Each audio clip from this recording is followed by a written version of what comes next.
Okay, this is actually my second attempt at this video. I don't know if you saw the first one or not, but I'm going to redo this now. All right, a can contains 4 blue and 5 green marbles. One marble is randomly drawn. Without putting it back, then we're going to draw a second one.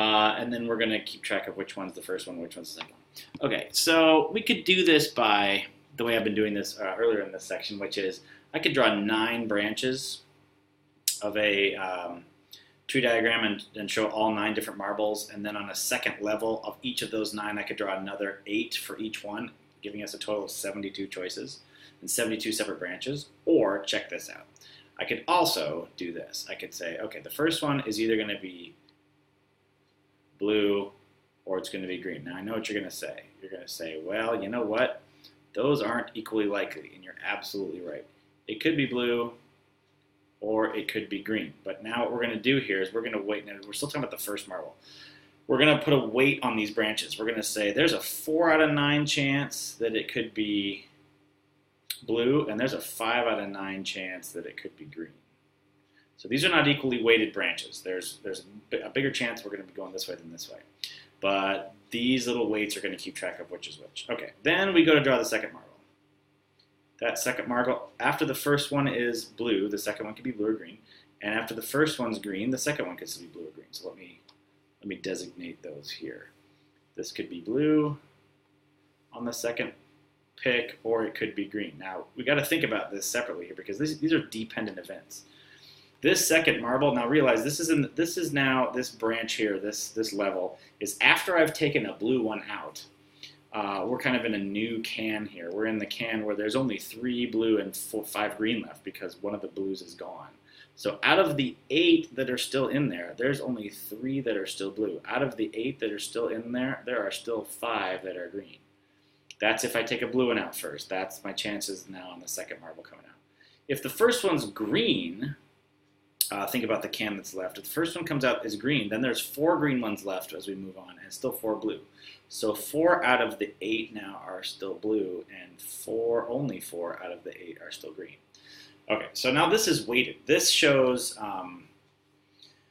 the relative probabilities at the various stages for the different colors, which is kind of nice. So what this means is now, if I were to sort of draw the final sample space here, this branch, if I go down this path to blue, and then I'm talking about this path up here to blue again, I'm talking about a blue-blue situation. This path from here down to here, this is a blue-green situation. I'll change colors in a second. I'll drop that one there first. This is a blue-green situation. The next one would be green first, then blue, and then the last would be green and then green. So to show this as a sample space, like the tree diagram, it technically ends here. But I'm just going to say this is the sample space. For getting I could have blue then blue, I could have blue then green, I could have green then blue, or I could have green then green. That shows all the different possibilities. But now if I look at these probabilities that are listed here, 4/9 chance of getting a blue, followed by a 3/8 chance of getting blue. Think about how that works. I'm getting a blue and, I'm highlighting the and, blue and blue means I multiply these probabilities 4/9 times. So to get this probability by itself, I would take 4/9 times 3/8. We said that earlier in this section. If you're going to go down the branches, you have to multiply. This is 12 of the 72. This one is 4/9 times 5/8. That's 20 of the 72. They're all going to be out of 72, which is nice. Remember at the beginning I said there was going to be 72 total branches if I did them all discretely, and that would actually work. Turns out a lot of these are 20. You'll also notice that the 4 discrete possibilities here at the end, and notice there's no way they can overlap. These are mutually exclusive. They add up to 100%. This is out of those 72 cases. There's exactly 12 that could be this way, 20 that could be this way, etc. Now, having the sample space and the probabilities attached to each one, this is very easy now. What's the probability both marbles are blue? Well, that has to be this one. Probability that both marbles are blue, or 12 out of 72. That's the same as 1 out of 6. What's the probability that the second one is blue? Well, that would be this one, this possibility, or this possibility. Notice I said or. This possibility or this possibility. It means I need to take this plus this. That would be 32 out of 72, which reduces to 4/9. And are not the same. That would be this possibility or this possibility. In other words, this probability plus this probability, which is 40. If you did the full sample space, with all the different possibilities, starting with 9 branches in the first level, and then each one has 8 after that, you'd have 72 different ones. You'd have a whole bunch of these. You'd have a whole bunch of these. In fact, you'd have 12 of these. You'd have 20 copies of this. You'd have 20 copies of this. And you'd have 20 copies of this. And you'd still count these out the same way. This takes the same information, puts it in a lot smaller space. Okay. Student is taking multiple choice tests. He's running out of time.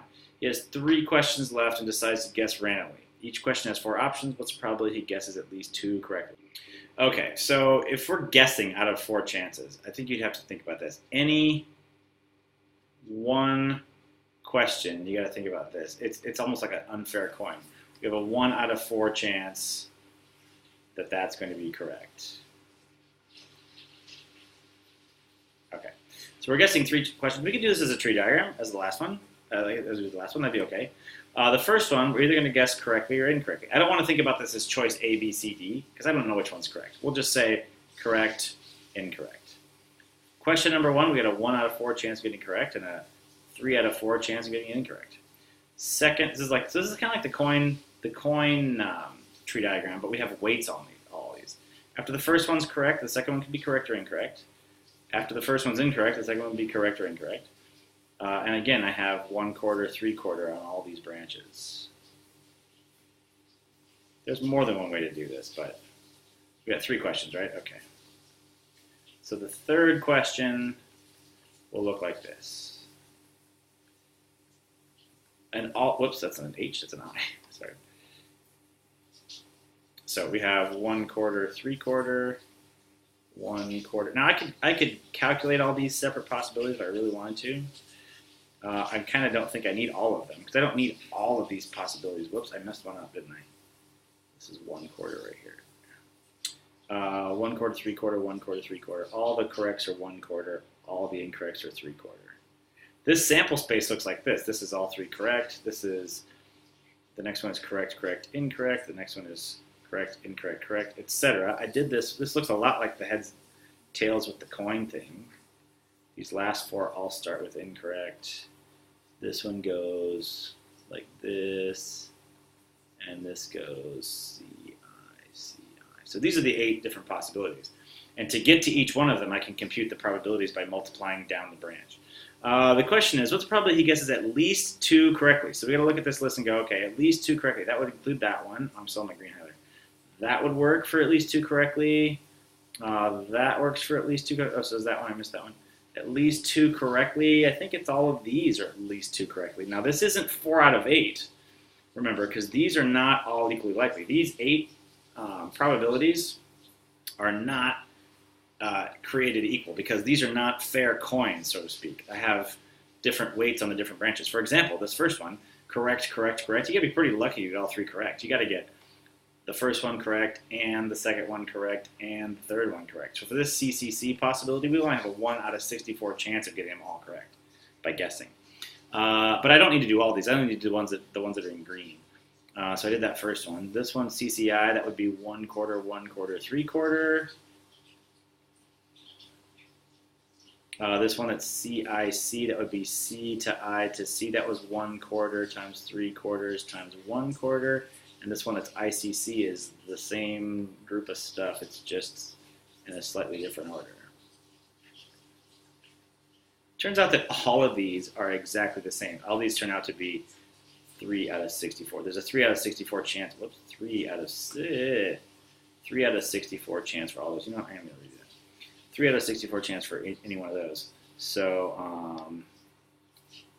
what's nice about this is these all have the same denominator. 1 out of 64 plus 3 out of 64, etc. If I add all those up, remember it's this or this or this, so we're talking about or now. Along this it was and, but now when I get to the ends of these, then it's or, if you think about that. It all adds up, because or means add, to 10 out of 64 or 5 out of 32. Okay, great. That's the end of that on my second attempt. Hopefully that was easier to understand than the first time. I will see you in class.